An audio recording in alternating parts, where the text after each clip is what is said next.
On this episode, I chat with Dustin Checketts from mousedining.com. Today is August 10th, 2021, and this is episode 381 of the Main Street Magic Podcast. Jeremy and Rhonda are more than a little fond of Disney World, so they made this podcast to share it all with you. Reports and resorts, top 10 lists of all sorts, Main Street Magic's bringing it home for you. Hello and welcome to another episode of Main Street Magic. I'm your host, Jeremy Stein, and while I am not joined by Rhonda today, I will be soon joined by my new friend, Dustin from mousedining.com. Make sure you check us out on the web at mainstmagic.com, as well as follow on Facebook, Twitter, and Instagram at mainstmagic. If you've not done so already, head out to Facebook and search for the Main Street Magic community and ask to join. And if you hit that subscribe button, you'll get brand new episodes every Tuesday and Friday. But then if you want even more content, which includes in-park, resort, at-home live streams, bonus episodes, discounts on Main Street Magic merchandise, and a whole lot more, visit wonderlandcrew.com to check out our Patreon group. And at msmfriends.com, you can find deals from some of our favorite partners like Blender's Eyewear, Walter and Rosie Candle Company, Magical Charcuterie, and of course, mousedining.com to help you get those hard-to-find dining reservations. If you're getting ready to plan your next Disney or Universal vacation, or basically anywhere else in the world that will currently allow you to visit, go to msmears.com to learn more about our wonderful travel partner, Melissa Pilgrim, with Ears of Experience, and you can fill out a form for a free quote. So today I am joined by Dustin Checketts of mousedining.com. Since planning a trip to Disneyland or Walt Disney World can be overwhelming and at times frustrating, Mouse Dining removes the frustration of booking Disney dining reservations, alerting you when they spot availability for your desired restaurant, date, meal, and time. Let's dive right in with Dustin. Dustin, thank you so much for joining me today. I certainly appreciate your time. Welcome to Main Street Magic. Hey, thanks for having me. I'm really excited to be here. So one thing I always like to start with anytime we have somebody on the show, obviously we're going to talk about Mouse Dining and your reservation finder and all of that here in a bit, but I always like to find out where people's love of Disney, came from. Where was this something you grew up as a kid and this would, eventually lead into you wanting to create Mouse Dining? Kind of what's your background and history with Disney World or beyond? So I actually grew up closer to the West Coast, and so Disneyland, California was my original Disney home.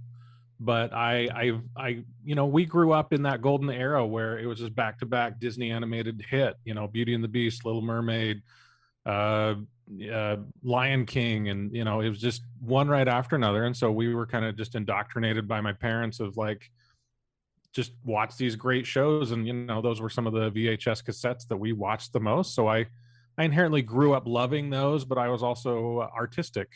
And so when I was young, I really thought I was going to grow up and like had a shot at animating for Disney. Yeah. And as I got a little older, the animation kind of started leaving the scene and you saw Pixar come. And then I'm like, I'm going to be an animator for Pixar. Like, this is great. I'm going to just take my love of drawing and design, and that's just going to easily translate over to digital. And that just didn't happen. So as soon as I pursued some of those tools at the time to do 3D animation and art, and they were way beyond me. They were way too mathematical at the time. Now they've made that a lot better. But I fell in love with the art, fell in love with the stories, even particularly the music. I still have like a Pandora station that's just straight up Disney classic music. So that's great. So then where did kind of the parks come into your life, I guess? And was that first Disneyland, being out on the West Coast? Is that where you really grew up, was doing Disneyland, and then as you made your way out to the East Coast you started doing Disney World? Yes, that's correct. So we'd make a trip every couple years out to Disney in California, and that was just kind of part of that ritualistic growing up on the West Coast kind of thing. And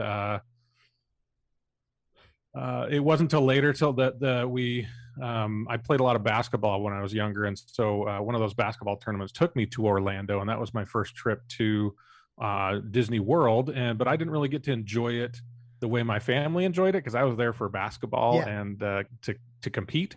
And so, after we finished the tournament, I did get like a day and a half of Disney here and there, but it wasn't enough. And so I still, Disneyland was still it. I really didn't get the full Disney World experience until much older.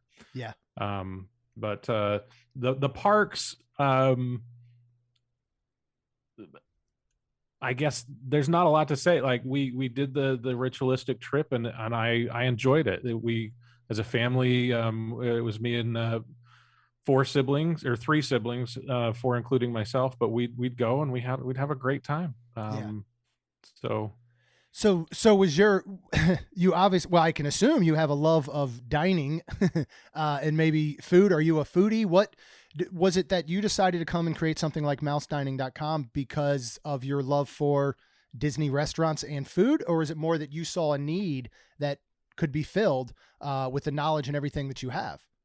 I mean, it was definitely the latter. Of the relationship, my wife is definitely more the foodie. Mm-hmm. I'll eat most anything. But she's more the foodie, and it was really just born out of necessity. So, it was the opportunity, I guess, as you say it.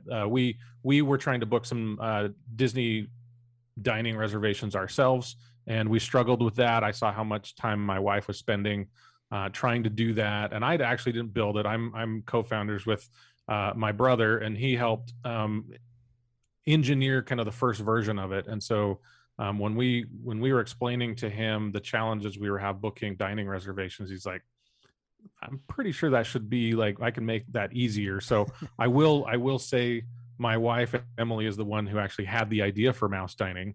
My brother is the one who executed that vision, and I'm just kind of the one today that operates and maintains it and continues to make it work. So it's a good mix of multiple people and a lot of feedback that has created mouse dining, but I can't take full credit for it. Well, with all that being said, though, because still, I mean, it sounds like you have an incredible team that you guys have built to create this. We were talking a little bit before we hit record, and, I think something, especially now with the 60 days out on booking dining, with still some limited capacities that are slowly coming back in dining, things like that, it is near impossible. I mean, more impossible than it's ever been to get certain restaurants. And I think that list has grown exponentially. It used to be your California Grills and maybe places like Ohana or Topolino's Terrace most recently. Now we're seeing it almost across the board a lot of times that there is just no dining availability when you go to book it 60 days. So let our listeners know a little bit more about mousedining.com, how it works, how it can benefit them when they don't get those dining reservations that they're just really hoping to have for their trip 60 days out. So, okay, there was a lot in there, but so yes, just kind of going back from the beginning and how it was created and conceptualized. Like, we built the tool to use for ourselves. Yeah. And that allowed us to really see like, oh, there's an opportunity and this is really cool. We used it privately for a year and a half, and then we'd invite friends and family to use it. And my brother's kind of an entrepreneur, and well, not kind of, he is an entrepreneur, and he always had the vision of making it a tool that other people could use. Mm-hmm. and it was meant to just be a fun thing that we kind of did on the side. He owns a software company, and I was helping manage one of the products that he had built. And so this was just something on the side when our developers had free time to work on something. We're like, yeah, let's go work on mouse dining for a little bit until the next project comes down or something. So it's been a fun, exciting project to see come to fruition, but it has up until recently always been operated almost like a nonprofit. Like, yeah. We launched it in 2014. I think it was fall of 2015 that well, I say launch, but we built it and had a prototype that we were using in 2014. And we had started building it, and it kind of more was prepared to launch more publicly in 2015. But mm-hmm. if you'll recall, that's the time when a lot of other services were offering this same thing, and they got shut down by Disney. And so our storied history is kind of like that tumultuous time when Disney was cracking down and saying, no, you can't help with dining reservations, but come to find out, I've spoken with a few of those folks since. Some of them were actually scalping the reservations. So they would grab the reservation, hold it, and then once they receive payment, they would they set the reservation under a false name, and then when you go check in, you'd give them the false name, and that's how they would kind of scalp that reservation. And that's bad. Disney did not like that. There's a reason Disney shut all those guys down, but I think there were one or two bad players and it shut down everybody. Yeah. Well, this was literally, I think, 2 weeks before we had our launch date set. And that email went out and all the other sites got shut down, and we're just like, what do we do? So at that point, we had plans to charge for our service, but just to kind of abandon the project and let it go, we took all billing out of it, let it go for free, and just turned it wild. We walked away. We had other projects we went and worked on, and we disappeared and more or less abandoned the project. It wasn't until about a year later when I'm going through my bills and I see a charge for almost $1,000 for a texting service. And I'm like, I don't think we use texting on anything. What do we have that's billing texting? And I had to dig in, and sure enough, it was Mouse Dining. And just over time, word of mouth had spread. The service continued to work and operate beautifully, but it just started growing in users and volume so much that it was costing me a lot of money. Yeah. So at that point, I had to make the decision to either, shut this down. I can't afford to lose $1,000 plus every month, or find a way to make money at it. And so I went to the users and interviewed the users by way of just a Google form, and just said, here's what we're up against. I've got, bills that are mounting up from the service that is helpful and you all love, but I can't continue to just lose money. What would you have me do? Is it something you'd be willing to pay for?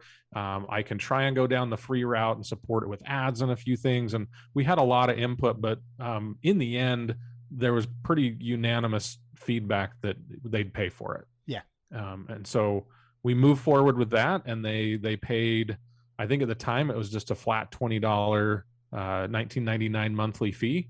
And that kind of just covered expenses, but it just continued to grow. And that's been a problem that we've constantly battled. So as it grew, expenses would increase, and so then we'd have to change pricing, or I've implemented ads. But honestly, up until December last year, it was pretty much just a break-even product that we were just struggling to keep online without it eating too deeply into our pockets. Yeah. Yeah. Well, I mean, that's a really fascinating story. Going through everything that you went, and especially just creating it, on your own to kind of help yourselves out at first, but seeing that it was such a necessity. I know certainly I've used it a few times now to check on some dining, and it's a wonderful service for those hard to get restaurants. Talk a little bit about how the pricing works currently, and what users can expect while they're using your service and they're looking for some of that hard to find dining reservations. Sure. So there's as I mentioned, we've gone through several iterations of pricing. Originally it was like $19.99, and that was it. And that was really a service targeted specifically at travel agents because they were the most heavy users of our product.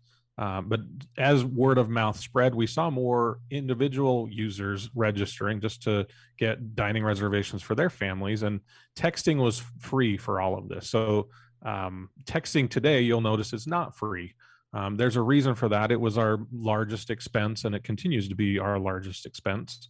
And so that is now something we've wrapped in as of December 2020. That is a premium feature that's reserved for subscribers only. So there was a second price iteration between then where we had kind of $5, $10, $20, and $30 plans.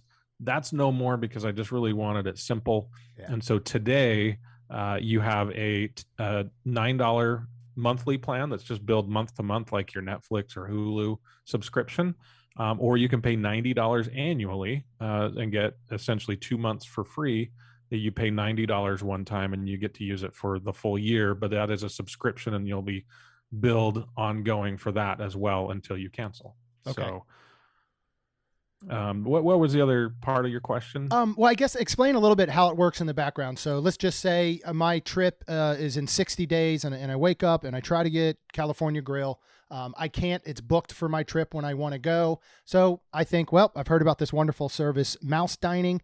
Walk me through then, as a user, what I can expect from inputting, trying to find the reservation, and then your system potentially notifying me when one becomes available. Sure.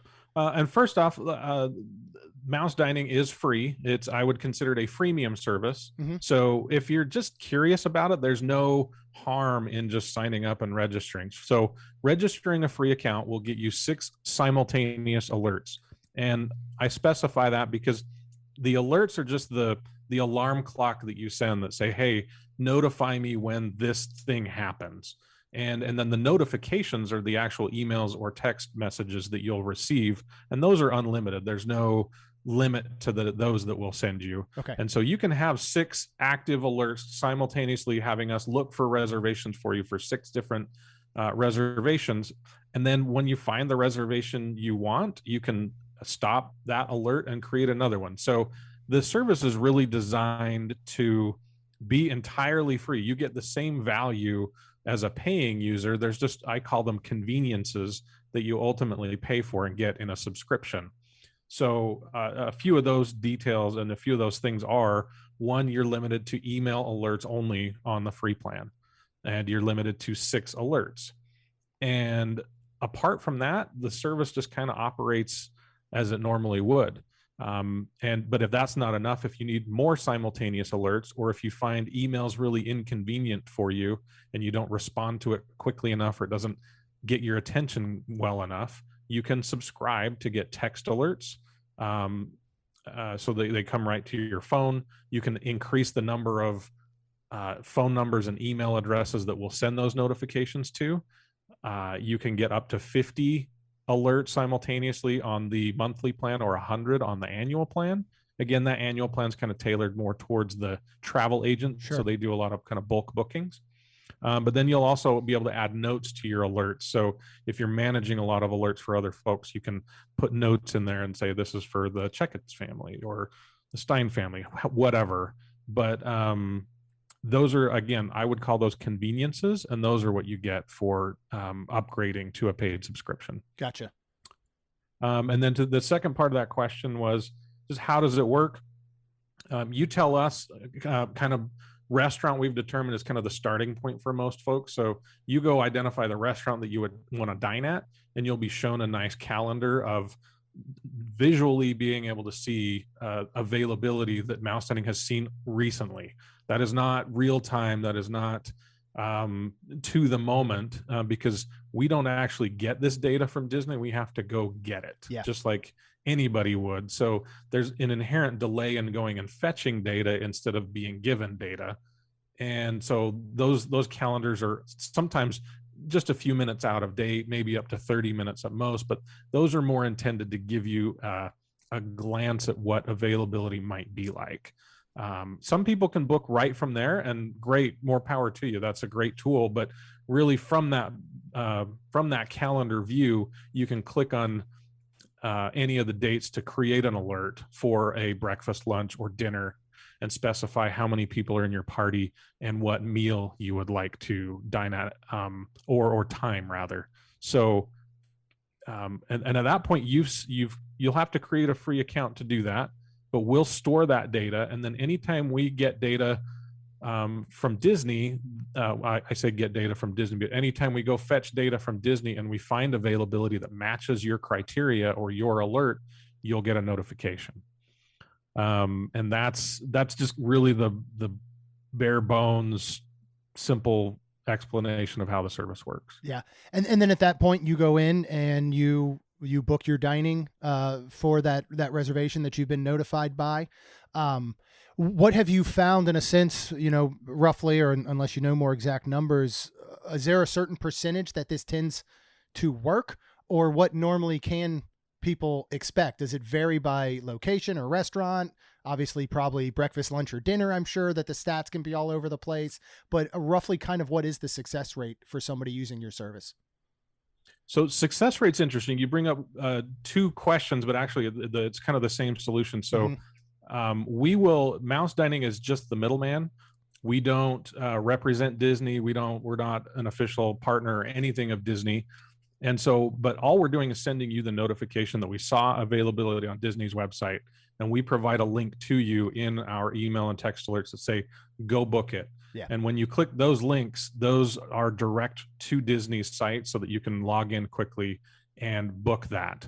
The other half of that is, once you leave our site, we don't know whether or not we're unable to know if you were successful in getting that dining reservation or not. So I don't have a good number or metric to tell you about success rate, but I've managed a lot of services in my day, and I've never worked for a company where I've seen so many positive stories of people just happy and sending me emails for no other reason other than just to say, thank you so much, I got it. That's great. And so I'm happy to let the service speak for itself. I don't need to talk it up. Yeah. And that's also why we provide it for free. I want to prove to you that the service works, and hopefully if you see it working, you'll subscribe and maybe enjoy some of those conveniences. But I've had people just say, I'm not even using the service. I used it like months ago, but I'm paying for your service because I think it's really cool and I want to support people that make cool stuff. Yeah. So we kind of leave it up to you, and it's like, it's just kind of those coffee shops. It's like, just pay us what you think is fair. Yeah. And we just put it out there and say, you can pay us if you want to, but you don't have to. Yeah. Well, what I really love about your service, well, there's two things I really love. One is that visually, as you mentioned, with those calendars and all, your service is very easy to use and see those overviews. It's very easy to set up alerts. And then, oh, shoot, I was trying to think what my second point was, but it's also, this is what you do, is the dining reservations. It's not attached to 20 other things. It's not buried within your site or hard to find or anything. This is what you guys do, and you do it very well. So I think those are two of the reasons that I'm sure that people are giving you such positive reviews. And, a lot of it in the end, if the dining maybe for some reason doesn't work out for them, it's no loss, but it sure is a gain if they get that restaurant that they were so worried they couldn't get because of your service.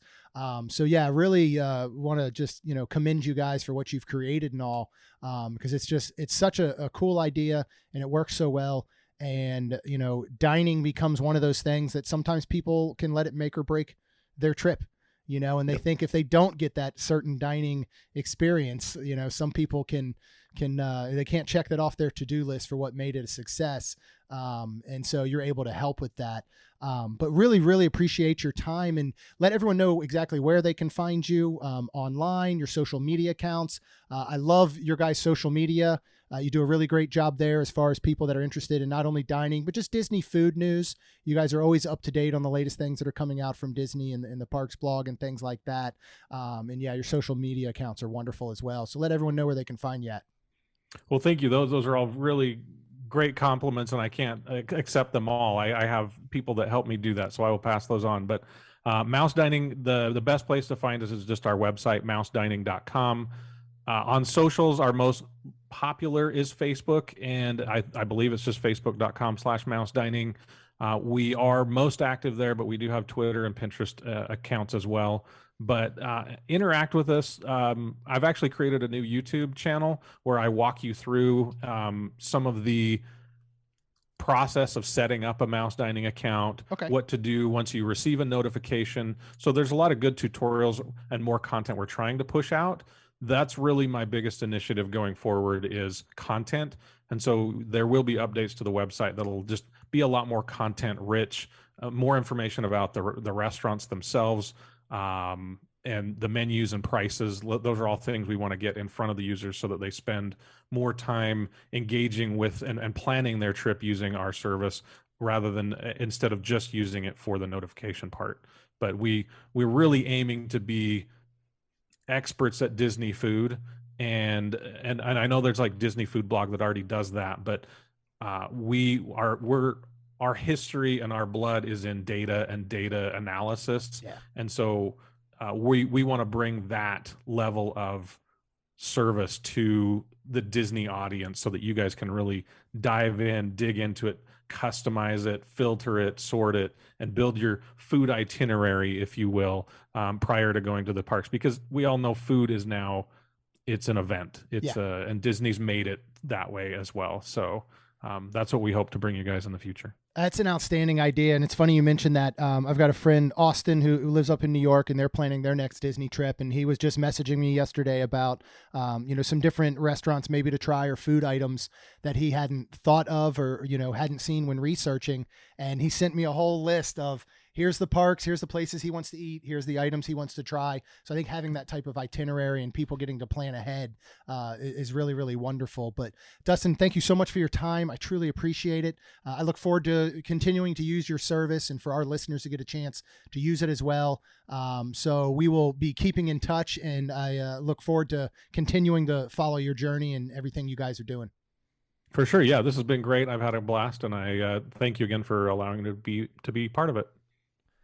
So wonderful having Dustin join us, hearing about his story and his team's story as they created mousedining.com. If you go to msmfriends.com, we do have a small blurb about Mouse Dining. You can go ahead and click that link. It will take you to their site where you can sign up for their service and get started finding your next Disney dining reservation. Thank you guys so much for listening. Truly appreciate it. If you've not already, please subscribe to the show so you can get brand new episodes every Tuesday and Friday. And as long as you're out there, go ahead and leave us a rating and review, because as Rhonda always says, it helps our show grow. That's all I've got. We'll see you real soon. Jeremy and Rhonda are more than a little fond of Disney World, so they made this podcast to share it all with you. Reports and resorts, top 10 lists of all sorts. Main Street Magic's bringing it home.